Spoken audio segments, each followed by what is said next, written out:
mercado.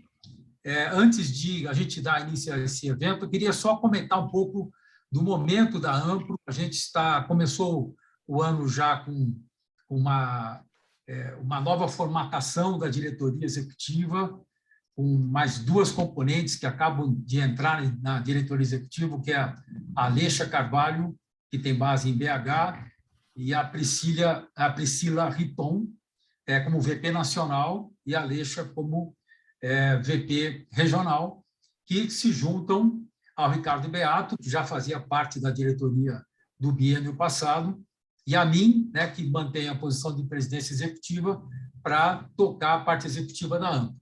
O conselho da Ampro também está renovado, embora tenha a mesma composição, mas agora tem a presidência do conselho do Célio Ascar, e tem a chegada de um novo componente, que é o Tiago Fattori, lá do Paraná.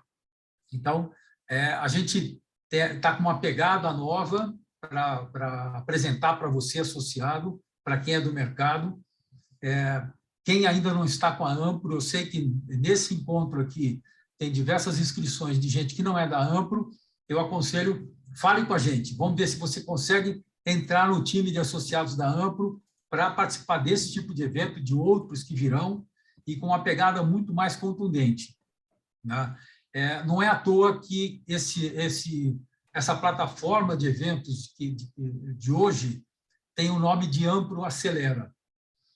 Essa plataforma ela veio substituir a que no ano passado era conhecida como Ampro Live Talks. Ela virou Acelera porque a Ampro decidiu atuar de uma maneira semelhante a uma aceleradora. Então, a ideia é que a gente contribua com os associados e com o mercado como um todo de identificar oportunidades e necessidades mesmo de atuar sempre se transformando para conseguir continuar relevante e atuar no mercado que não para de se transformar. Então, nós estamos criando ainda este mês o Think Tank de inovação e transformação. Esse Think Tank vai ser aberto, quem tiver interesse no tema vai poder participar. Nós vamos ter a mentoria da Kivo, que é uma consultoria especializada em processo de inovação e transformação. E também este mês a gente vai iniciar o Think Tank de ESG. Se você também está buscando entender um pouco melhor o que é o ESG e como você pode atuar, então fique atento, fique atenta, que a gente vai tratar bastante sobre esse tema aqui na Ampro. Esse é o primeiro evento do ano nessa plataforma Ampro Acelera, mas não foi a primeira atividade da Ampro. A Ampro teve já um curso exatamente de inovação e transformação no live marketing, que aconteceu ainda em fevereiro, e vem aí uma plataforma de cursos, workshops, bastante extensa, principalmente dentro do campo da inovação e da transformação. Então, vocês vão ficar sabendo, nós vamos informar vocês em primeira mão sobre essas atividades, sempre associado com ou isenção de inscrições ou sempre com um bom desconto para participar. Bom, eu não quero mais tomar tempo, nós estamos aqui, eu queria já de cara agradecer mais uma vez pela disposição em contribuir com o mercado. Nós estamos aqui com o Dr. Luiz Eduardo Amaral, que é sócio do FAS Advogados. O FAS Advogados atende a Ampro, mas mais do que isso, é um grande parceiro desde sempre. Paulo Focaccia faz parte do conselho, enfim. E sempre que acontece alguma coisa de relevante no mercado, eles sempre se colocam à disposição para orientar os associados de como atuar perante o que acontece de novo. Então, Luiz Eduardo, muito obrigado pela sua participação mais uma vez com a gente aqui nesse importante tema, que é o tema da terceirização, da pejotização. Prazer é meu, Alex. Eu estar aqui nesse ambiente de amigos é sempre muito bom rever algumas carinhas aí que eu não via fazia tempo. E o tema é um tema realmente relevante e muito atual, né? Basta dizer que a decisão que a gente vai comentar hoje, ela não foi nem publicada ainda. Então, a ideia de trazer esse assunto para o Acelera, da Ampro, foi justamente porque para que o mercado já tenha discutido os efeitos que essa decisão pode trazer para a sociedade toda como um todo, e para este mercado, que é um mercado que sempre teve, historicamente, verdadeira aproximação com o sistema de pejotização. É um mercado que muitas vezes as contas não fecham se não fosse o sistema de PJ. Né? A gente vê bastante essa forma de trabalhar através de empresas interpostas no mercado de vocês, e é algo que podemos dizer que temos algumas novidades. Ainda não dá para dizer, no Brasil, a palavrinha segurança jurídica é uma palavra que a gente busca sempre, mas nem sempre é possível, mas a gente começa a ter um STF, que é a nossa mais alta corte, trazendo alguns elementos, que é o que a gente pretende abordar hoje. É um prazer estar com vocês. Muito bom. Bom, só uma questão aqui de housekeeping aqui, só pedir para que todos, por favor, fiquem com o telefone, com os microfones mutados, né? Mas se tiver alguma dúvida, fique à vontade para colocar no chat. A gente vai ficar atentos aqui ao chat. Se pintar alguma coisa, o Luiz também, a gente tenta, se vocês quiserem perguntar ao longo da apresentação, ou se quiserem deixar, vão anotando, que no final nós teremos tempo para perguntas e respostas, ok? Eu queria começar com uma pergunta, Luiz, de uma visão geral, né? Qual é o panorama geral histórico, né? Da pejotização tem aí, quer dizer, isso é um tema que está em discussão aqui eu posso dizer, de décadas, talvez, né? No nosso setor, principalmente, o setor de serviços de marketing. Isso sempre é um certo fantasma, né? Que ronda as nossas operações. Então, eu queria só que você nos desse um panorama geral histórico dessa questão e já engatando para falar dessa novidade, por que nós estamos aqui abrindo a sua conversa, e houve uma novidade trazida pelo STF, queria que então você comentasse também sobre isso. Pois não, Alex. Primeiro, quero dizer a satisfação que eu tenho de estar nesse primeiro Acelera do ano aí, e dizer que de fato, a notícia chamou a atenção agora em fevereiro, dia 11 de fevereiro, a gente teve acesso a essa decisão que ainda não foi publicada.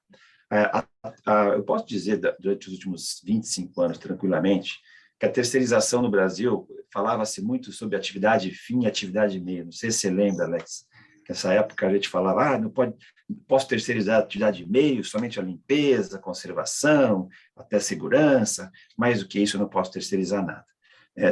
Aí depois isso, tanto é que tem uma súmula no Brasil, que é a famosa súmula 331 do TST. Súmula, para quem não é do ramo do direito, é aquilo que, de tanto bater no tribunal, a jurisprudência vem encaminhando e falando, juízes, julguem assim, porque o tribunal vai entender que é isso. E ali, essa súmula falava que a contratação de trabalhadores por empresa interposta, salvo se for pela Lei 6.019, ela seria ilegal.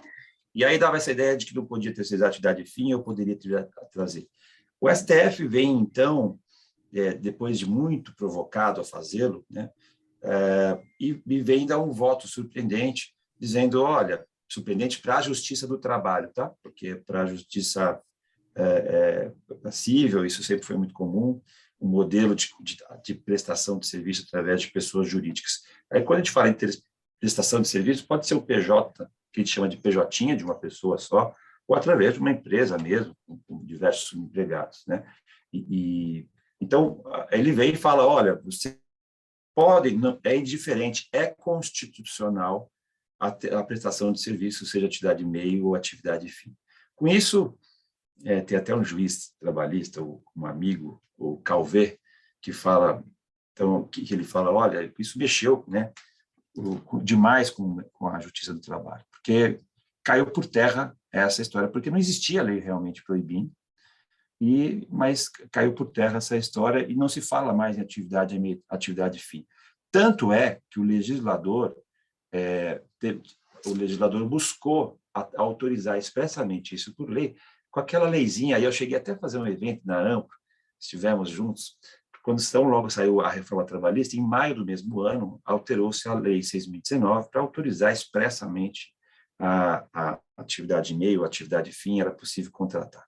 E a reforma trabalhista vem também, ratifica isso, e depois disso, diversos outros atos legislativos que foram todos sancionados pelas presidências, no caso da reforma trabalhista foi pelo Michel Temer, mas posteriormente até o próprio decreto 10.854, que é de 2021, foi sancionado pelo presidente atual, que é alguém que na sua própria campanha já vinha defendendo essa desburocratização da relação trabalhista, né? Então, basta dizer só para contextualizar, nós estamos falando de prestação de serviço por meio de empresa interposta e tem uma lei com regrinhas específicas sobre isso, né?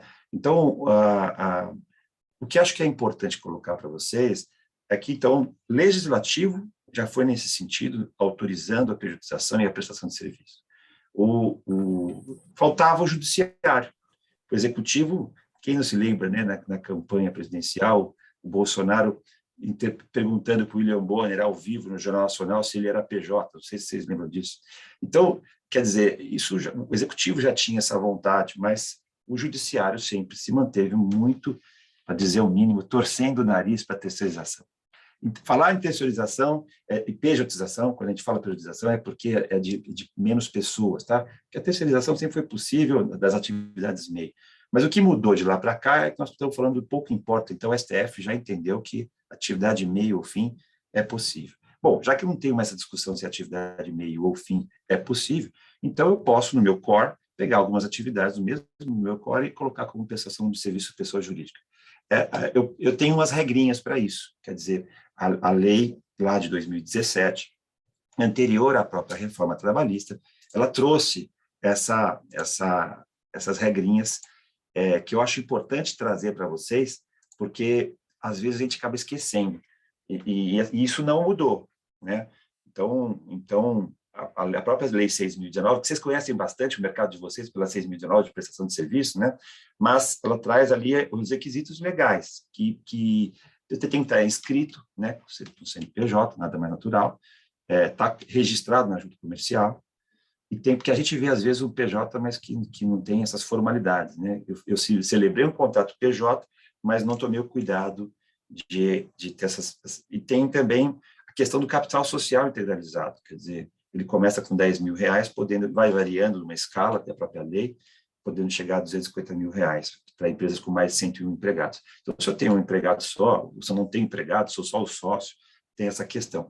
Tem uma outra questão que no Brasil, não sei se vocês lembram da época da cooperativa, eu que sou um pouco mais antigo, no Brasil, quando soltaram a ideia da cooperativa, todo mundo dormiu empregado, acordou cooperado. Aí pegou toda aquela maré, desespero dos empresários por ter um tipo de relação um pouco, sob o ponto de vista fiscal, mais barata, previdenciário mais barato, e começou, aí isso para a Justiça do Trabalho é o que eles torcem no nariz, eles falam da fraude. Então, para não acontecer isso, o legislador, lá em 2017, então, também criou umas regrinhas, falando, você tem que ter um objeto social da empresa que você está contratando compatível, quer dizer, você contratou um CFO para a sua empresa, mas ele tem um buffet infantil, não sei, isso feriria lá a própria legislação. As atividades teriam que estar descritas no próprio contrato, e o que a gente sugere sempre aqui no escritório é olhar se por acaso a PJ já existia antes, né, ou se ele constituiu a PJ só para trabalhar para a minha empresa. E ali tem um ponto importante, quer dizer, para que não aconteça isso que eu coloquei de pegar todos os meus empregados e transformá-los em PJ, a própria lei fala que eu tenho 18 meses, né?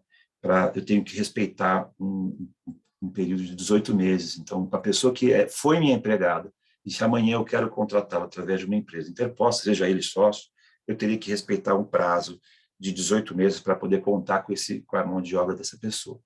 Aí tem uma seçãozinha na REC, que às vezes as pessoas esquecem, que salvo se for um aposentado. Então, se a pessoa que é sócia dessa empresa que eu vou contratar foi meu empregado, mas já está aposentado, a lei permite que ele o faça sem respeitar esse prazozinho de 18 meses.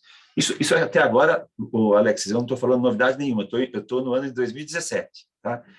O ponto aqui é que para a Justiça do Trabalho, a lei, o artigo 2º e 3º da CLT continua o mesmo. Então, todo mundo que trabalha subordinado, com pessoalidade, mediante pagamento, de uma forma não eventual, deveria ser registrado como empregado. E essa lei continua existindo, né?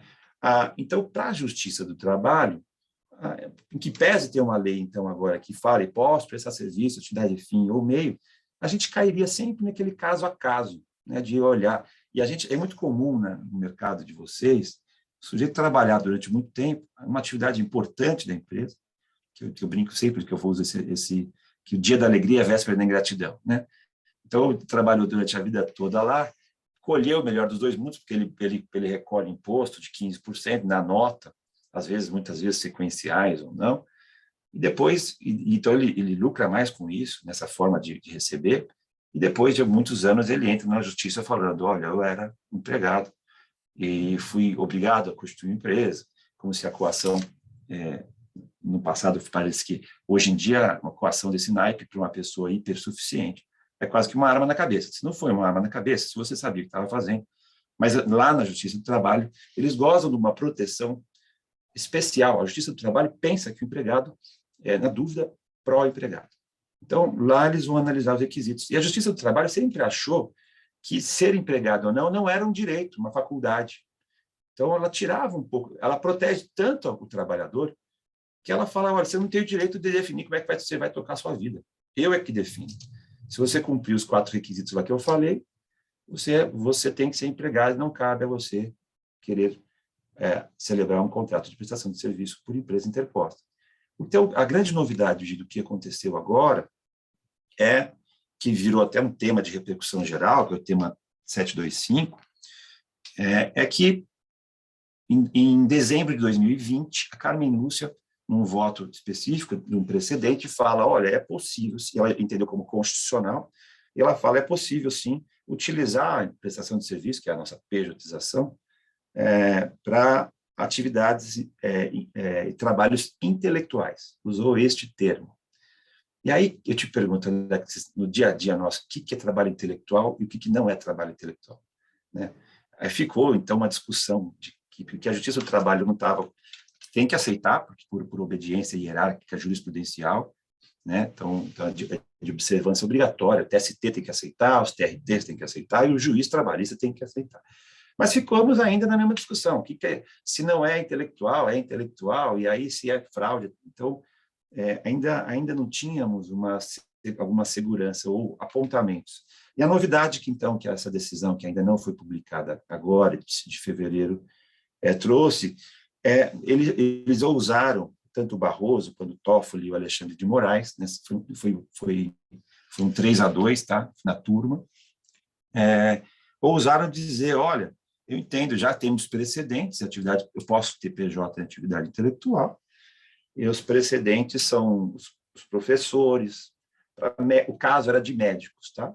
Então, mas nada mais natural, gente, que os médicos hoje eles trabalham para vários hospitais emitindo nota e prestando serviço, né?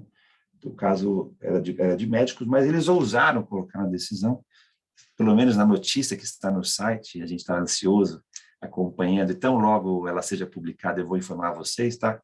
Através aqui da assessoria, os médicos, os artistas, os locutores, os jornalistas, todos esses foram citados como exemplo de profissões, de atividades que eu posso pejotizar.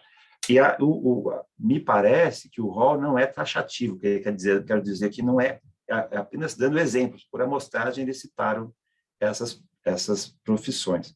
Que eles têm, então, nós temos já o precedente de 2020, dizendo que podia atividades intelectuais, e agora trouxeram um pouco mais de parâmetro, que justamente citaram a questão de hipossuficiência. Então, o trabalho que não for hipossuficiente, teoricamente, seja intelectual, a pessoa tenha, que eu não quis dizer, ele tenha autonomia intelectual suficiente para entender, já é escolado, estudado, para decidir a forma que ele vai trabalhar. O que o STF disse ali de novidade, que vai ter que ser observado agora, é que, olha, primeiro, é uma faculdade, então, de eu estabelecer a minha relação. Não é obrigação ser sempre CLT. Isso já existia, porque o autônomo sempre existiu, mas nem sempre é muito observado pela Justiça do Trabalho. Que eu brinco que agora a presunção inverteu. Se antes eles presumiam que todo PJ era fraude, agora eles têm que presumir que PJ é lícito e que se alguém for alegar fraude, eles têm que provar. Então, as fiscalizações, o Ministério Público do Trabalho, que são os órgãos que mais atuam, as pessoas que estão aqui devem trabalhar em algumas empresas que eventualmente possam ter fiscalizações em andamento, ou que possam ter até ataques assinados do Ministério Público, e por aí vai. Isso traz bastante uma mudança cultural. Isso quer dizer, então, que eu não tenho mais risco nenhum? Não, vai ter que continuar analisando caso a caso, mas a gente começou a entender que se a atividade é intelectual, se eu tenho, por exemplo, um nível superior, né, e a reforma trabalhista trouxe um conceito de hipersuficiente, que não é tão aplicável aqui, porque o hipersuficiente é CLT, ele é registrado, é aquele cara que é mais que um cargo de confiança, né? Ele tem um nível superior e ganha mais que 2 vezes o limite máximo da Previdência Social, que hoje é uns 14 mil. Esse cara podia ser hipersuficiente, mas esses elementos foram citados ali do Barroso, dizendo, olha, o cara que não é hipossuficiente, não é aquele cara que depende da empresa, é aquele que não tem tanto estudo, que aquele se sente obrigado e coagido, sim, a abrir uma empresa. Se não estamos tratando desta modalidade, é possível, sim, pejotizar. Então, só para ficar claro, subordinação é uma coisa, todo empregado e hipossuficiente que traz a ideia não só de subordinação, mas a ideia de que eu dependo disso. Ora, pensando na empresa de vocês, quantas atividades que vocês têm de boas remunerações mensais, cuja pessoa não dependa tanto assim da empresa. Às vezes até a dependência, até ao contrário, o profissional é tão importante que a empresa depende dele, né, para sobreviver. Então, para essas atividades, hoje nós temos aí alguns indícios trazidos pela decisão, dizendo que é possível, sim, pejotizar. Bom, e aí agora o que todo mundo deve estar se perguntando aqui, falando, tá bom, e quais são os cuidados, quais são os riscos, né? O que eu faço a partir de agora, né? Perante essa decisão do STF, que ainda nem sequer foi publicada, mas de alguma maneira teve, né, eu não sei o termo técnico que se dá a isso, né, mas teve uma decisão, né, uma informação, né, a respeito. E aí, quais são os cuidados, né? Qual deve ser o procedimento das empresas perante esse novo fato? Então, assim, eu quero dizer, assim, está autorizado, livre, todo mundo sair pejotizando? Não, eu acho que tem que ter um pouco de estratégia nisso. Lembrando daquela coisa, né? Se eu vou terceirizar, se eu vou contratar para minha mão de obra de uma empresa prestadora de serviço, eu tenho que cumprir aqueles requisitos que eu coloquei agora há pouco, né? Então, se eu tenho um empregado que trabalha para mim agora e eu quero amanhã transformá-lo numa pessoa jurídica, um PJ, nesses 18 meses, salvo se for um aposentado, nesses 18 meses não convém fazê-lo, porque senão você está desrespeitando a própria lei de terceirização. Você vai alegar amanhã para se defender que você cumpre a lei de terceirização, mas a própria lei de terceirização fala que você não pode fazer. Então, isso com certeza vai ser pego pela fiscalização ou pelo Ministério Público, ou até mesmo numa disputa judicial, o juiz vai se ater nessa questão. Porque se eu não for aplicar a lei de privatização, a lei de terceirização, de prestação de serviço, então, naturalmente, vai cair na regra geral de que achar que o cara é habitual, mediante pagamento, então ele era empregado e vai se reconhecer o vínculo. O caso a caso, ainda estamos numa fase que ainda vai existir, mas agora a gente começa a enxergar alguns elementos. Você lembra quando quem está aqui teve ação trabalhista nesse ramo falava assim, nossa, mas aqui a nota fiscal é sequencial, ele tinha o cartão da empresa, sei lá o quê. Todos esses elementos eles ficam secundários, porque é possível. Qual o problema de eu ter uma pessoa jurídica prestando serviço, que a nota fiscal preponderantemente presta serviço para esta empresa? Isso é óbvio que o advogado trabalhista vai preferiria que tivesse várias prestações de serviço para várias empresas. Facilita para o advogado defender, né? Porque aí você pode impugnar dizendo, olha, é como acontece nos médicos, né? Mas não é isso que agora vai fazer ganhar ou perder o processo. Nós vamos ter que agora, óbvio que o juiz trabalhista vai continuar olhando e falar assim, A nota fiscal é sequencial a vida inteira para o seu serviço só para essa empresa. O juiz vai achar que isso traz para esta relação uma dependência. Este cara depende desta empresa para viver. E aí ele vai tentar fugir do enquadramento do STF, que ele falava, não é ele é, sim, um hipossuficiente. A decisão do STF ela é muito clara. Posso periodizar, mas para aqueles casos de não hipossuficiência. Então, os cuidados que eu vejo antes de qualquer mexida estrutural na empresa, para as relações novas, eu acho plenamente possível. Agora, tirar uma pessoa de empregado, transformá-la em PJ, merece cuidado e uma análise. Eu brinco sempre, converse sempre com o seu médico, converse sempre com o seu advogado trabalhista para fazer essa mudança, até para vocês poderem formalizar tudo isso, né? É possível você pegar e buscar a Justiça do Trabalho para fazer uma jurisdição voluntária, dando quitação a uma relação todinha do passado e, eventualmente, tentando bolar novas regras para o futuro, mas sempre respeitando os requisitos da lei. Ou seja, o que para mim ficou claro aqui é que não dá para você simplesmente transformar quem é CLT hoje, transformar automaticamente em PJ, ou seja, tem que se subordinar a algo que vem antes, que são os 18 meses de carência, né? Isso está claro já, né? Isso, e tem essa questão da dependência, se a atividade é autônoma, ela tem a atividade intelectual suficiente, quer dizer, eu imagino que o CFO até possa ser, por que não dizer advogado? A decisão não falou do advogado, mas é uma atividade específica, técnica, que exige qualificação, estudo e passar na OAB, enfim, uma série de questões que eventualmente você possa, no caso de advogado, tem as questões de OAB também, né, para você conseguir registrar. Mas assim, um engenheiro ou um economista, eu consigo enxergar, sim, as possibilidades de contratação por meio de prestação de serviço. 100% seguro, gente, nós estamos falando do Brasil, o STF começou a nos dar nuances muito favoráveis, né, de uma mudança cultural. Eu tenho uma pesquisa, Alex, que diz que hoje nós temos no Brasil mais trabalho e menos emprego. Tá?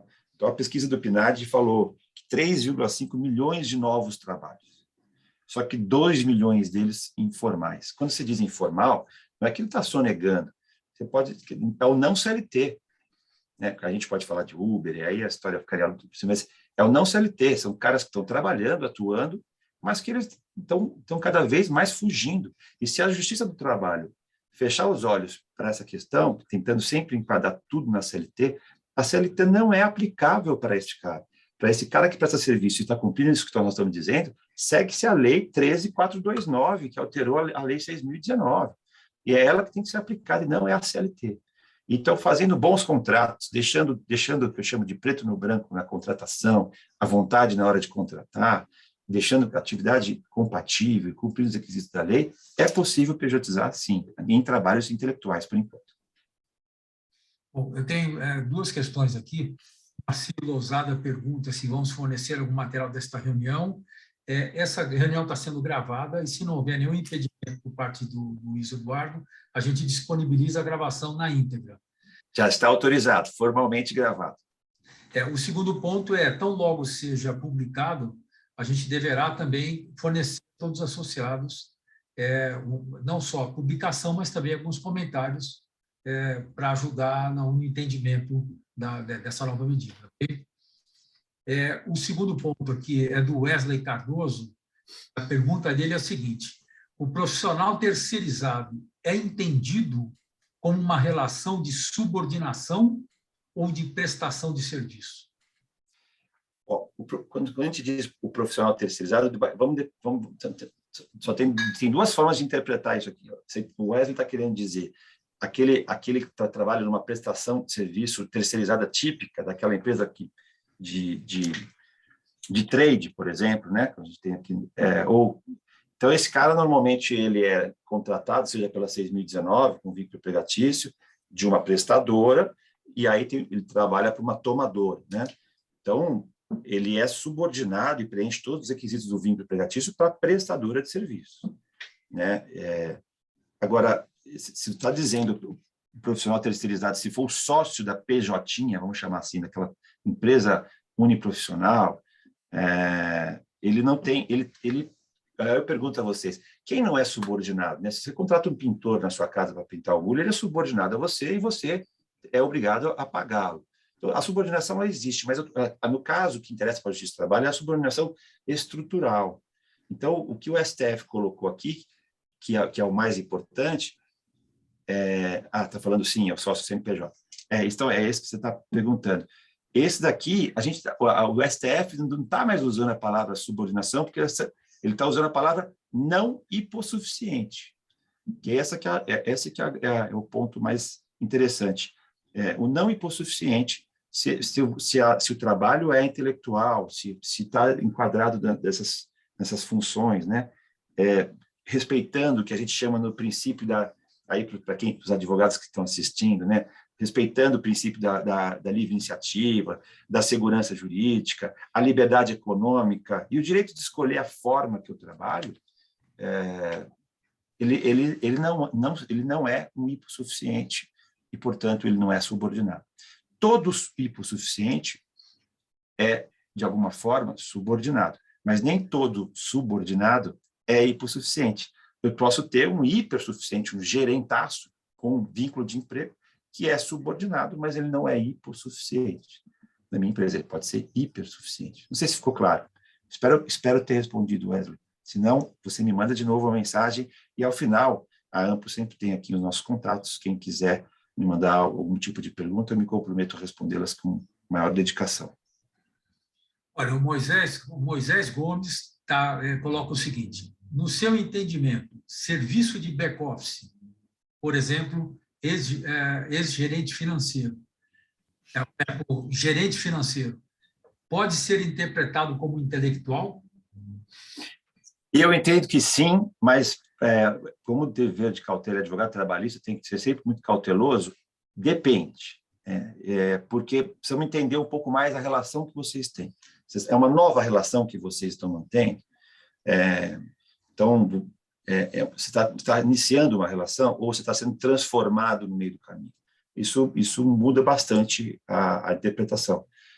Tem que olhar também se ele, às vezes, é um ex-gerente financeiro, mas que não tem formação técnica nesse sentido.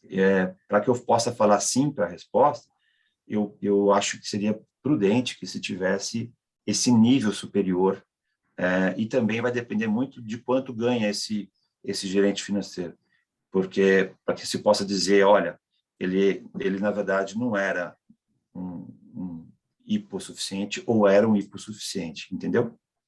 Eu falei aqui errado, eu falei ex-gerente financeiro, não. O exemplo, o gerente financeiro, né? Na verdade, não tem essa... Eu entendo que sim, sempre para novas relações, eu acho mais legal do que transformar a relação. Se o cara já foi empregado e continuou prestando serviços do mesmo jeitinho, há chance de vocês continuarem com aquele passivo trabalhista que todo mundo já conhece. Porque você já reconheceu que este cara foi teu empregado, né? Em algum momento, tanto é que você registrou. Mas se há uma nova relação, e ele preenche esses outros requisitos todos, tá, gente? De ter um CNPJ, que na área da empresa é correto, registro na junta comercial, respeitou o capital social integralizado, aqueles cuidados todos, eu entendo que sim. Para mim, ficou uma dúvida de como caracterizar hipossuficiência e hipersuficiência. Para mim, não ficou muito claro como se caracteriza isso claramente. Se eu perguntar, só para ficar claro, assim, vamos pensar, o caso do STF era um caso de médicos, tá? Depois vocês transportam para o mercado de vocês. Mas se perguntar para o médico, olha, você vai ter que vir aqui, você não vai poder assistir o seu Palmeiras lá em Abu Dhabi, porque você vai ter que vir trabalhar aqui nesses plantões A, B, C.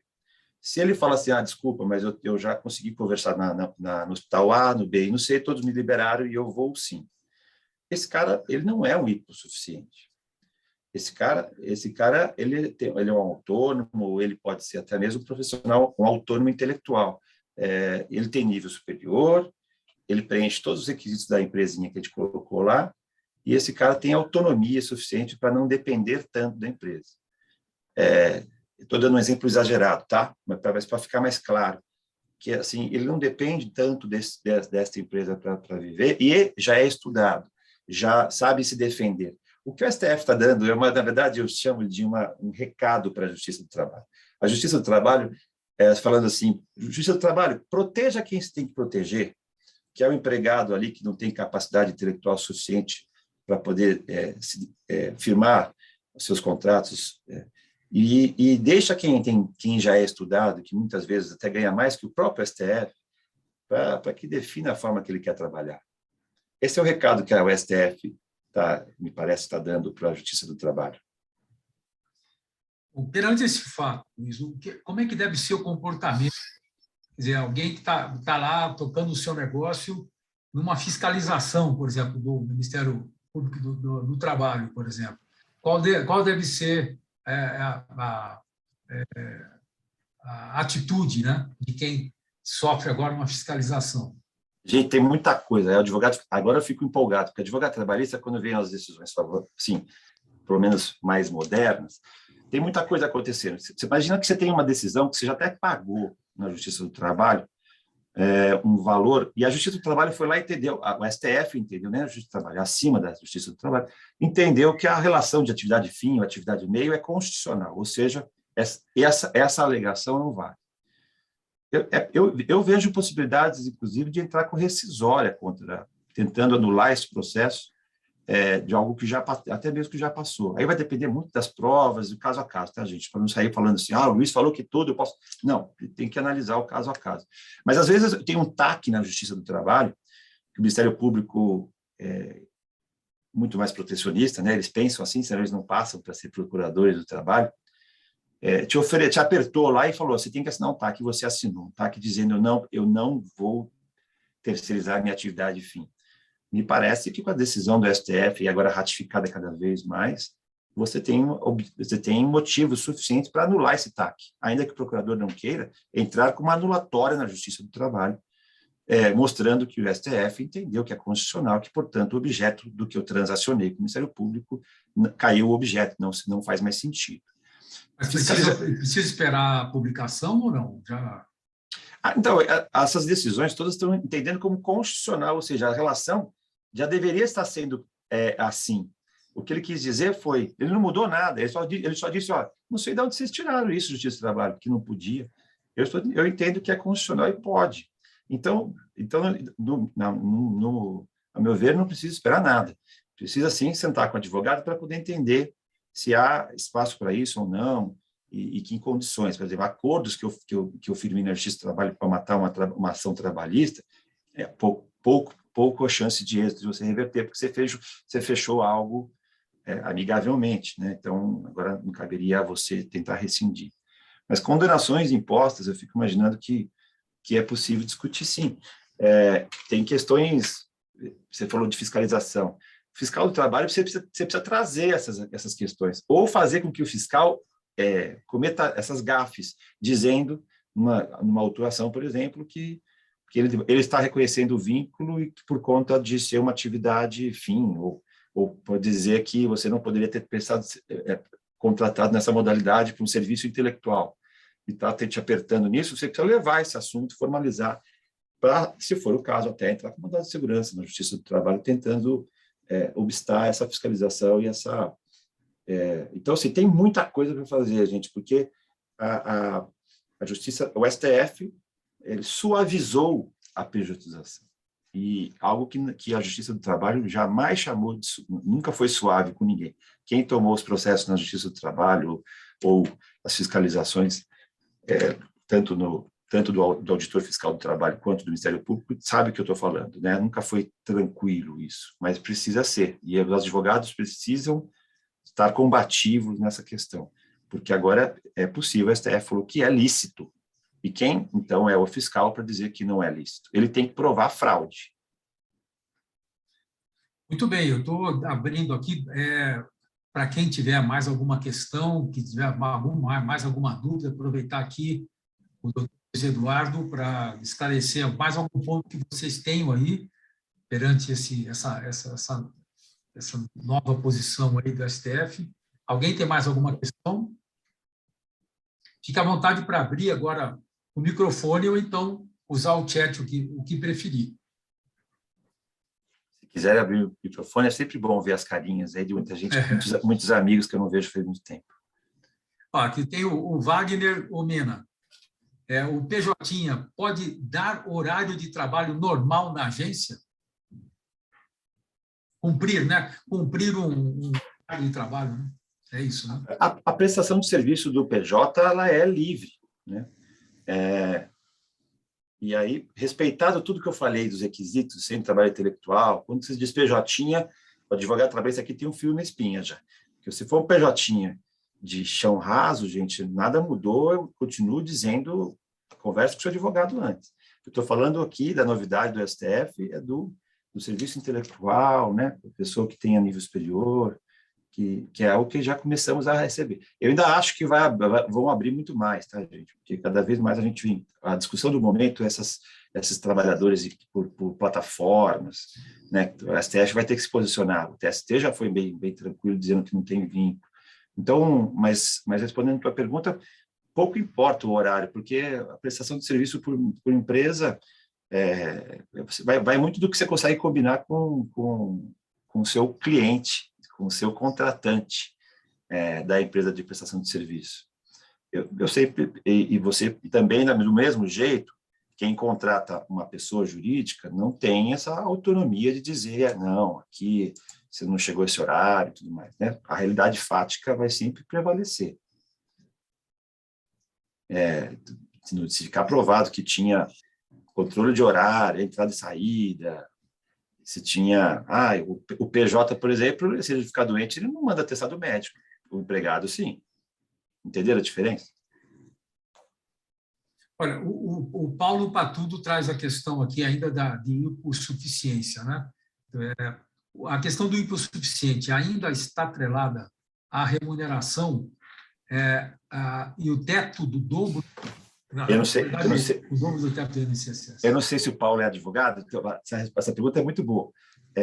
A questão do hipossuficiente, assim, a lei, o Barroso usou o termo não hipossuficiente, ele não usou o termo hipersuficiente. O hipersuficiente, que é a figura que nasceu com a reforma trabalhista de 2017, falava, esse cara hipersuficiente é um empregado CLT, ele tem que ter nível superior e ganhar acima de 2 vezes o teto da remuneração do INSS, que agora está 7 mil e pouco, dá os 14 mil quebrados. Tá? Então, esse é o hipersuficiente. O Barroso nem poderia falar de hipersuficiente, porque, como eu disse para vocês, esse cara é um empregado. Mas ele trouxe a noção de um não hipossuficiente. E aí algumas pessoas se pegam, por analogia, nessa lei, né, de hipersuficiente para dizer, olha, se o cara tem nível superior e ganha um salário razoável, uma remuneração razoável na nota fiscal do final do mês, e ele não é tão dependente, sabe se defender, eu poderia pejotizar. Então, não dá para... A resposta a você, Paulo, não está atrelada, não. Mas ela serve como por analogia, porque quando a gente fala em não hipossuficiente, algumas pessoas entendem que seria, pelo menos, semelhante a um hipersuficiente, uma pessoa já estudada, escolada, que sabe se defender. Especialistas em alguma atividade que presta serviço exclusivo em uma empresa como terceiro, será possível seguir o entendimento de priorização? Aqui, como afastar a hipossuficiência? Deixa eu só subir aqui um pouquinho. Especialistas em alguma atividade que presta serviço exclusivo em uma empresa como terceiro. A exclusividade não é mais requisito nem do vínculo empregatício, quer dizer, você pode trabalhar preponderantemente para um. É óbvio que advogado de empresa vai falar assim, quanto mais ele trabalhar para outras, melhor, porque facilita os argumentos para dizer que esse cara não era hipossuficiente. De fato, você tem razão. Se você trabalhou a vida inteira por muito tempo só para uma, pode ser que amanhã algum juiz venha interpretar que isso é de alguma forma uma hipossuficiência. Mas vai depender muito do grau de escolaridade, remuneração, até a autonomia dentro da empresa, né? Essas provas são possíveis fazer. Eu acho que daria para brigar aqui. Prezado, se uma maioria de colaboradores de uma agência preencher os requisitos da apresentação, existiria alguma restrição para o serem? Então, modernamente, eu entendo que não, é por isso que a gente está aqui. Eu entendo que vai ter que analisar claramente. Você não pode ter uma empresa, que eu brinco sempre, né? uma aldeia só com cacique, não ter índio. Vai ter que ter sempre um equilíbrio aí, vale a pena sempre analisar antes de qualquer mudança. Mas eu não vejo problema, tá? Eu gosto assim, eu gosto mais desse final aqui, eu seria prudente manter um mínimo CLT. Acho que é prudente sempre, se você mostrar que você também tem empregados lá, né? Mas não teria um mínimo, X%, não tem nada disso. Nós estamos ainda lá atrás, embrionários, tá, gente? Finalmente, o STF nos deu algumas luzes, dizendo, se não é hipossuficiente, o que ele quis dizer, naquele exemplo que eu dei do William Bonner, eu acho que o William Bonner poderia hoje responder para o Bolsonaro, sim, qual o problema? Sou o PJ, trabalho intelectual, prestação de serviço, o STF já entendeu que é possível, sim. Entendemos, então, que pessoas com curso superior que prestam serviço em agências com salário considerável, principalmente em trabalho 100% remoto, é aceitável? Eu entendo que sim, cumprir todos aqueles requisitos que a gente acabou de falar. Muito obrigado. Que bom, Débora, obrigado. A Débora, nossa conselheira da AMPA. Um prazer. Aqui. E agora tem a Michele Dourado aqui, né? Publicitários formados podem ser considerados como não hipossuficiente, ou seria, ao contrário, hipersuficiente? Então, eu acho que sim. Gente, se o artista pode, se o locutor pode, disse o STF, que o professor também e os médicos, por que eu vou aqui discriminar os publicitários? Eu entendo que em alguns deles tem trabalho mais intelectual ainda do que outros, então eu não vejo problema nenhum. Tem alguns agradecendo, Renato, um prazer, Bárbara também. Acho que por enquanto é isso. Falei demais, pessoal, mas a novidade que a gente tinha, eu acho que fica o meu compromisso de trazer a vocês aí, assim que sai a decisão, mais insights. Esse é um tema que a gente acompanha de perto aqui, porque, obviamente, a gente está muito nesse mercado, não só nesse, mas os mercados em geral de prestação de serviço, sempre a conta fecha melhor se você tiver prestação de serviço por PJ, gente. Então, e eu sempre achei muito indigesto essa história de o sujeito a vida inteira recolher 15%, depois da vida ele vai lá e entra com uma trabalhista pedindo 5 milhões de reais, e falando que era empregado, que tal, e a Justiça do Trabalho ela já olhava como fraude. O que eu estou dizendo para vocês aqui, resumindo, uma história longa, gente, é que a presunção agora é de que eu sou, a presunção de boa-fé, sabe aquela coisa bem razoável? A presunção é de que a minha relação foi lícita, foi legal, e que se você amanhã alega que foi fraudulenta, então que você que prove. Isso que o STF fez. Apareceu mais duas perguntas aqui. A da Daniela Gagliardi, que diz: a pessoa deve ser contratada no mesmo cargo do nível superior dele? Pergunta. Eu acho que para eu chamar esse trabalho de intelectualmente, um autônomo intelectual, tem que ter vamos dar um exemplo aqui, vai. Estou imaginando que a Daniela está vendo assim, ele é formado em turismo e trabalha com direito financeiro. Pode ser isso, Daniela? Talvez. Eu acho que a tua resposta é sim, deve ser atrelado à sua especialidade. Isso aí é uma boa pergunta, viu, Daniela? Mas acho que sim, tem que estar atrelado, sim, ao nível superior dele. Carlos, muito obrigado. Doutor Luiz, a decisão do STF modifica ou nos aprova em processos em que é admitida a prestação de serviço pelo tomador? Prestação de serviço pelo tomador. Então, a presunção agora é de validade, é de lícito, de legal, né? Acho que tem que alegar, sim. Se eu estou reconhecendo, estou juntando contrato de prestação de serviço lícito, quem alega fraude tem que provar. Isso com certeza mudou.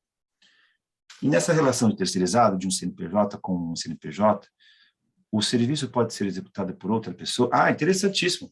PJ, gente, é pessoa jurídica, não tem a pessoalidade. Então, você pode, tanto ir um sócio quanto o outro prestar serviço, é até bom. Advogado trabalhista, você vai adorar quando acontece isso, advogado de empresa, né? Porque você vai mostrar, olha, não tem pessoalidade, portanto, não tem nem vínculo empregatício. É importante que se tiver. Agora, se a empresa é uma pessoa jurídica de uma pessoa só, não vai ter jeito de você fazer essa substituição. Você está corretíssimo, você contrata o serviço e não a pessoa, exatamente.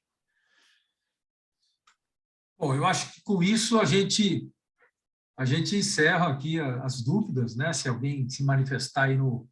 Mas eu queria, então, agradecer mais uma vez a disposição do Luiz Eduardo Amaral nessa questão. É algo para a gente, não é para soltar fogos ainda, né? Não é para dizer nível geral, mas pelo menos ter um ambiente um pouco mais favorável, né? Nas decisões de PJ. É só para a gente continuar aqui atentos, né? Com relação a esse caso e se aproveitar, né, dessa decisão nas questões que vão pintar daqui para frente, né? Então, por favor, respondam uma pesquisa de satisfação do evento. A gente sempre gosta de saber como é que vocês viram, né, essa atividade, se foi útil para vocês, né? É sempre importante para a gente melhorar sempre.